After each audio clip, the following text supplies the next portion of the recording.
So, we'll take today nature and scope of managerial economics or business economics, whatever you want to say. सबसे पहले हम पढ़ते हैं कि economics बेसिकली है क्या और क्यों इसकी रिक्वायरमेंट हुई. So when we talk about economics is a social science which studies human behavior in relation to optimizing allocation of available resources to achieve the given ends. Okay, so when we talk about economics, यहाँ पे economics जो है ना, ये basically इन्होंने बताया है इसको ह्यूमन एक सोशल साइंस बताया है. सोशल साइंस क्यों बताया है? क्योंकि ये इंडिविजुअल के कंजम्पशन पैटर्न, इंडिविजुअल के एक्सपेंडिचर पैटर्न, इंडिविजुअल के बाइंग एंड परचेजिंग पैटर्न, इन सब के बारे में बात करता है. ओके, तो इन्होंने ये बताया कि इकोनॉमिक्स एक सोशल साइंस है जो कि स्टडी करता है किसको? ह्यूमन बिहेवियर को. और कब करता है? In relation to optimizing allocation of available resources to achieve the given ends. Okay, तो अभी अगर हम एक ऑर्गेनाइजेशन है, तो fine, suppose we are any organization dealing with some kind of manufacturing product and there are n number of consumer available in market, right?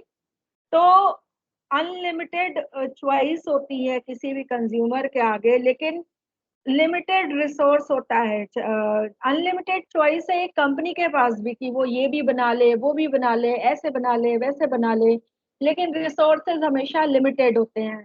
चाहे वो human resource हो, चाहे वो फाइनेंशियल रिसोर्स हो, चाहे वो नेचुरल रिसोर्स हो. नेचुरल रिसोर्स तो केवल लिमिटेड नहीं है, they are scarce in nature, they are end very soon. Fine, जैसे हम बात करते हैं ना कि आप पानी बचाइए या ये बचाइए वो बचाइए, क्यों हम बोलते हैं? इसलिए because natural resources are scary in nature, they are going to end very soon. तो लिमिटेड रिसोर्सेज होता है किसी भी ऑर्गेनाइजेशन के अंदर, चॉइसेस अनलिमिटेड होती हैं, स्केर्सिटी हर जगह पे रहती है. ऐसी कंडीशन में there are few question in front of any manager. वो क्वेश्चंस क्या क्या है? What to produce, how to produce, for whom to produce. Okay, so when we talk about business economics, when we talk about managerial economics, there are always few questions around any manager, and the questions are what to produce, how to produce, and for whom to produce. क्या बनाना है, कैसे बनाना है और किसके लिए बनाना है. Okay, so this is the first thing you have to know about managerial economics. Economics is a very wider term. Economics में बहुत सारी चीजें आती हैं. Economics में आपकी कंट्री की इकोनॉमी आ जाएगी, economics में आपकी स्टेट की इकोनॉमी आ जाएगी, economics में I mean when you are talk about economics, it includes micro and macro both. But when we talk about managerial economics, it is very, very related to microeconomics, which is concerned to any business, any business entity. Okay, तो ये हो गया आपका economics, जो कि कहता है कि सोशल साइंस होता है, ह्यूमन बिहेवियर को देखता है, उसके बाइंग पैटर्न को, उसके एक्सपेंडिचर पैटर्न को, उसके कंजम्पशन पैटर्न को. अब यहाँ पे हम समझने की कोशिश करते हैं कि मैनेजरियल इकोनॉमिक्स या बिजनेस इकोनॉमिक्स बेसिकली होता क्या है. Okay, so there are two economist, one is Brigman and second is Pepage. इन्होंने डिफाइन किया था मैनेजरियल इकोनॉमिक्स को that the application of economic theory and methodology to business administration practice. So when we talk about economic theory क्या है? Demand theory, supply theory. अभी आप आगे पढ़ोगे इनके बारे में. तो ये ब्रिगमैन एंड पेपेज ने बोला कि मैनेजरियल इकोनॉमिक्स है क्या? मैनेजरियल इकोनॉमिक्स ये है कि आप इकोनॉमिक थ्योरी को कैसे उठाएंगे, कैसे उसको लेंगे, कैसे उसको पढ़ेंगे, समझेंगे, और बिजनेस प्रैक्टिसेस के साथ उसको कैसे इन्वॉल्व करेंगे. ठीक है, So suppose any organization, there are few things you have to determine. If you are a services organization or if you are a manufacturing organization, आपके पास कुछ बहुत ही ज़्यादा इम्पोर्टेंट चीज़ें ये होती हैं कि अगर आपने कोई चीज़ बहुत ज़्यादा बना दिया तो भी दिक्कत है, आपने बहुत कम बना दिया तो भी दिक्कत है। आप अ, आपको अगर कोई चीज़ बनानी है, क्वांटिटी सपोज़ आपने बहुत एग्ज़ैक्टली पता कर ली कि हमारी ये क्वांटिटी है, तो आप सप्लाई कहाँ-कहाँ से लेंगे, रॉ मटेरियल कहाँ से लेंगे, प्रोक्योरमेंट कैसे करेंगे, प्रोडक्शन एंड ऑपरेशंस कैसे रखेंगे, ये सारी चीज़ें। तो बेसिकली जो ब्रिगमैन एंड पेपर्स का कहना ये था कि मैनेजरियल इकोनॉमिक्स में क्या है, डिसीजन मेकिंग की जाती है। डिसीजन मेकिंग कैसे होती है कि हम इकोनॉमिक थ्योरीज को पढ़ते हैं, हम डिमांड को पढ़ते हैं, हम सप्लाई को पढ़ते हैं, हम प्रोडक्शन को पढ़ते हैं, हम इन सब को पढ़ते हैं, कॉस्ट के बारे में पढ़ते हैं, हम प्रॉफिट के बारे में पढ़ते हैं, हम ये सबको पढ़ते हैं, हम मार्केट स्ट्रक्चर के बारे में पढ़ते हैं और हम ये देखते हैं कि इनको कैसे बिजनेस एडमिनिस्ट्रेशन प्रैक्टिसेस में यूज किया जाए। फाइन। तो ये था ब्रिगमैन एंड पेपर्स का कहना। business economic is thus an applied economics. Okay. uh, एक चीज ध्यान दे। यस अमन। एक चीज ध्यान देने की बात यह है कि business economics basically applied economics होता है। हम नॉर्मल इकोनॉमिक्स को नहीं लेके चल रहे हैं। नॉर्मल इकोनॉमिक्स हमें सिर्फ ये बताता है कि ऐसी चीजें हो रही हैं, बट बिजनेस इकोनॉमिक्स हमें एप्लीकेशंस के लिए प्रमोट करता है। लाइक कि हम बिजनेस इकोनॉमिक्स में क्या कर रहे हैं, we are going to make decisions in business economics. हम बिजनेस इकोनॉमिक्स में डिसीजंस ले रहे हैं, डिसीजन मेकिंग कर रहे हैं। अच्छा, I have unmuted you people. अगर आपको कुछ भी क्वेश्चन करना है आप अपना हाथ रेस करिएगा, हैंड रेस करिएगा, अनम्यूट कर देंगे हम। एक्चुअली कभी कभी क्या होता है, सडनली आप लोगों से गलती से भी अनम्यूट हो जाता है, फिर वो कंटिन्यूटी को ब्रेक करता है। ठीक है। तो अगर आप लोगों को कुछ भी पूछना होगा आप अपना हैंड रेस करिएगा, I will unmute you people. Fine. तो बात हम कर रहे थे बिजनेस इकोनॉमिक्स। तो बिजनेस इकोनॉमिक्स इज दस एन अप्लाइड इकोनॉमिक्स, क्योंकि हम इकोनॉमिक थ्योरीज को एप्लीकेशन के फॉर्म में, प्रैक्टिकल फॉर्म में यूज करते हैं। Economics is the study of human being, definitely. अब इसमें आपके कंज्यूमर और फॉर्म्स दोनों आ जाते हैं। In producing and consuming goods and services in the midst of a scarcity of resources. So we all know that resources are limited in any organization. Human resource हमारे पास अगर 100 है तो वो 100 ही रहेगा। हो सकता है कुछ लोग छोड़ के चले जाएं तो हम फिर से रिक्रूट कर ले। तो there is a policy of human resource. हम ऐसे नहीं कि अपने मन से उठाए 100 की बजाय 200 लोगों को रिक्रूट कर लेंगे, नहीं। फिर फाइनेंशियल रिसोर्सेज हमारे पास कितना है, हमारे पास कितना फंड है, वो भी लिमिटेड होता है। हमारे पास जो भी इस समय पे मशीनरीज है, प्लांट है, that that all are limited, that all are limited in nature. Okay. तो हम जो भी प्रोडक्शन करेंगे हमें उसी कंस्ट्रेंट के अंदर करना है। फाइन।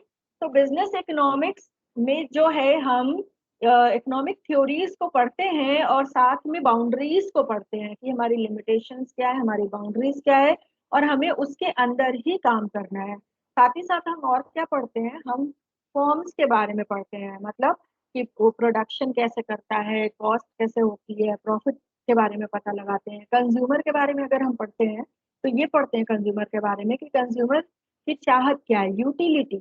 यूटिलिटी पढ़ेंगे अभी हम लोग आगे में।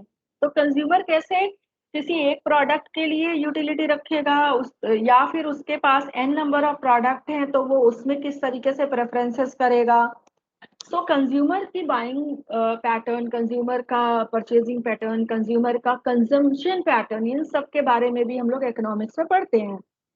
लेकिन उसके आगे बताया इन्होंने, मैनेजरियल और business economics is an applied branch of organizing and allocating a firm's scarce resources to achieve its desire goals.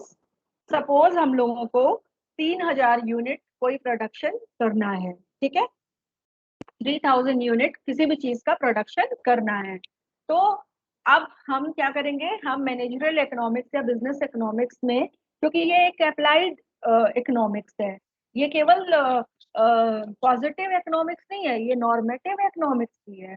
Positive economics सिर्फ और सिर्फ हमें बताती है ऐसा होना चाहिए, नॉर्मेटिव इकोनॉमिक्स बताती है ऐसा हम कैसे करें, कैसे अचीव करें। तो बिजनेस इकोनॉमिक्स बेसिकली एक अप्लाइड इकोनॉमिक्स है, जहाँ पे हम जो हमारे पास रिसोर्सेज हैं उससे हम डिसीजन मेकिंग करते हैं, प्रोडक्शन के लिए, ऑपरेशंस के लिए हम फंक्शंस डिसाइड करते हैं। तो मैंने आपको बताया सपोज हमें 3000 यूनिट कोई चीज प्रोड्यूस करनी है, तो हम देखते हैं कि आज के टाइम पे हमारे पास अवेलेबल रॉ मटेरियल कितना है। सपोज हमारे पास 1000 यूनिट का रॉ मटेरियल है, तो हमें 2000 यूनिट के लिए और रॉ मटेरियल प्रोक्योर करना है। वो हम कहाँ से करें, वो हम कैसे करें, ठीक है। सपोज हमारे पास 3 सप्लायर हैं, तो अब हम देखते हैं कि कौन सा सप्लायर एक तो हमें कम पैसों में दे सकता है, दूसरा सिर्फ कम पैसों की बात नहीं है। सपोज हम जो है इसी चीज को एक साथ एक बल्क डिस्काउंट चाहते हैं, अगर हमारे पास फाइनेंस है हम ऐसा सप्लायर ढूंढेंगे जो हमें बल्क डिस्काउंट दे सके। या हमारे पास पैसे नहीं है तो हम ऐसा सप्लायर ढूंढेंगे जो हमको टाइम ड्यूरेशन दे सके, हमसे पार्शियल पेमेंट ले सके। तो इस तरीके से करके we have to take decision on supplier. फिर हमने देखा कि हमारे पास कितनी 3000 यूनिट के लिए हमारे पास कितने मैन्युफैक्चरिंग प्लांट हैं। अगर सपोज हमारे पास एक मैन्युफैक्चरिंग प्लांट है जहाँ पे 5000 यूनिट कोई चीज प्रोड्यूस हो सकती है, और एक मैन्युफैक्चरिंग प्लांट है जहाँ पे हजार हजार हजार करके तीन जगहों पे प्रोडक्शन हो सकता है, तो हम 5000 वाले मैन्युफैक्चरिंग प्लांट को नहीं छुएंगे। रीजन, क्योंकि 5000 वाले में हम 3000 तो बना लेंगे बहुत इजीली, लेकिन जो क्योंकि उसकी कैपेसिटी ज्यादा है तो वहां पे खर्चे भी ज्यादा आएंगे, इलेक्ट्रिसिटी का खर्चा, उसके मेंटेनेंस का खर्चा, तो वो हमारे लिए कहीं ना कहीं पर यूनिट ज्यादा कॉस्ट लाएगा। तो हम क्या करेंगे, हम वो 1,000 प्रोडक्शन वाले प्लांट को चूज करेंगे और अपने 3000 1,000 करके अलग अलग 3 जगहों से बना लेंगे। वही मैं कह रही थी कि हमें क्या है कि बीइंग बिजनेस इकोनॉमिक्स में हमें क्या करना है, बीइंग अ मैनेजर हमें डिसीजन मेकिंग करना है। तो डिसीजन मेकिंग, कितना प्रोडक्शन करना है, कहाँ प्रोडक्शन करना है, क्या डिमांड है, सप्लाई कैसे करेंगे, ये सारी चीजें। तो this is a very small example I have given you people. देखो इन्होंने मैनेजरल इकोनॉमिक्स का एक वो पूरा बता दिया कि इसका फ्लो चार्ट क्या है। तो मैनेजरल इकोनॉमिक्स में जैसे अभी हमने क्या, एक डिसीजन मेकिंग प्रोसेस होता है मैनेजरल इकोनॉमिक्स, अभी तक हम लोग यही पढ़ते आ रहे थे ना। तो इसमें क्या है कि अगर एक प्रॉब्लम है ऑर्गेनाइजेशन के अंदर, fine, if I find small problem related to production or related to demand or related to anything else, अगर हमें एक प्रॉब्लम मिलती है तो आप देखो सबसे ऊपर यहाँ इस फिगर में you can see that there is a problem. वो है मैनेजमेंट डिसीजन प्रॉब्लम, ऐसी प्रॉब्लम जिस पे आपको डिसीजन लेना है, ठीक है। इकोनॉमिक थ्योरीज होती हैं, इकोनॉमिक थ्योरीज में माइक्रो इकोनॉमिक्स और मैक्रो इकोनॉमिक्स दोनों होती हैं। हम यहाँ पे ज्यादातर माइक्रो इकोनॉमिक को पढ़ेंगे, ठीक है। But we can not ignore macro economics outside the organization. जो इकोनॉमिक थ्योरीज हैं उनको भी हम इग्नोर नहीं कर सकते हैं।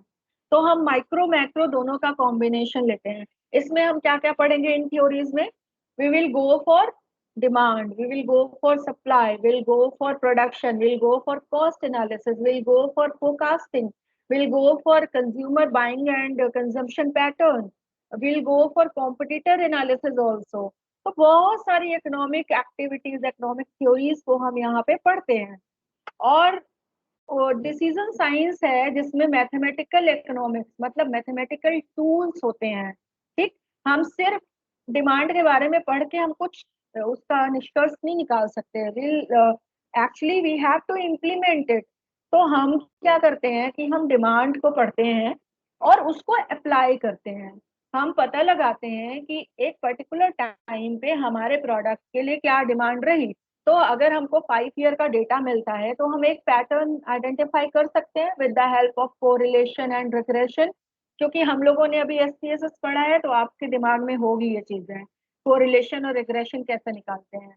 उससे ये पता चल जाता है कि एवरी ईयर हमारा डिमांड का पैटर्न क्या रहा।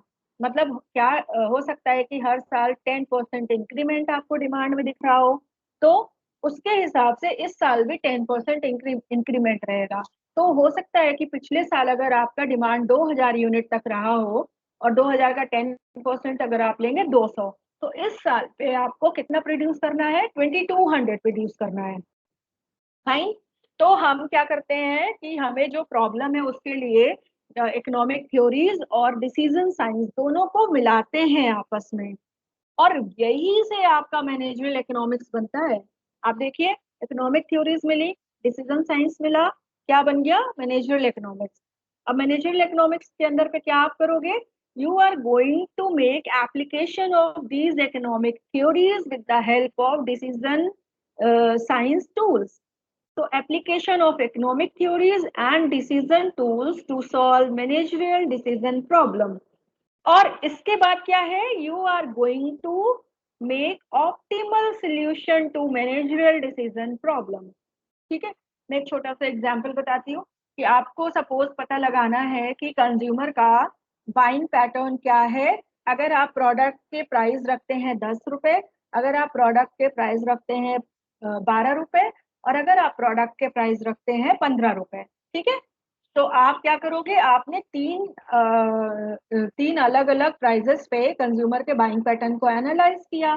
तो आपने ये देखा, क्योंकि 10 रुपए पे आपको प्रॉफिट नहीं हो रहा था और 15 रुपए पे कंज्यूमर कम खरीद रहा है, और 12 पे आपको लगता है कि ये एक ऐसा चीज है जहाँ पे कंज्यूमर बाई भी कर रहा है और हमारी प्रॉफिटेबिलिटी भी अच्छी रह रही है, तो ऑप्टिमल सोल्यूशन क्या होगा मैनेजर डिसीजन प्रॉब्लम का, 12 रुपए। कि आप अपने प्रोडक्ट के प्राइस 12 रुपए रखें, ना ही 10 ना ही 15। तो ये होता है मैनेजरल इकोनॉमिक्स के अंदर पे डिसीजन मेकिंग। अभी तो ये छोटा सा एग्जाम्पल है, ऐसे कई सारे आपको एग्जाम्पल्स देखने को मिलेंगे।